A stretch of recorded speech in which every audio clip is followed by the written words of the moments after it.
Ayer la vi, jodida y triste. Vi sus ojos descolocados, la mirada perdida y el corazón lleno de cenizas.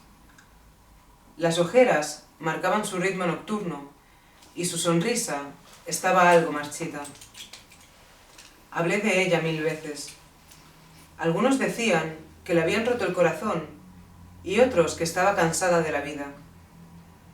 Yo la miré, sin mirarla, desde lejos, suave. Me di cuenta de que tenía ganas de vivir, pero sentía que sus pasos pesaban. De vez en cuando miraba al cielo y suspiraba, pensando en cómo sería estar ahí. Y seguía caminando. Siempre busca la magia, hasta en los más pequeños rincones, pero descubre que esa magia se apaga como la llama de su mechero, que se apaga como el cigarro que siempre utiliza a modo de examen, a modo de autoengañarse, con el efecto placebo que supone entretenerse con algo entre los labios que calme todos sus demonios. Sus pálpitos dejaron de ser los mismos. Hasta se volvió más fría, menos detallista, menos atenta, más ignorante, más desganada, más envejecida y menos ella. Aunque a veces me da la impresión de que, de vez en cuando, sabe ver las estrellas.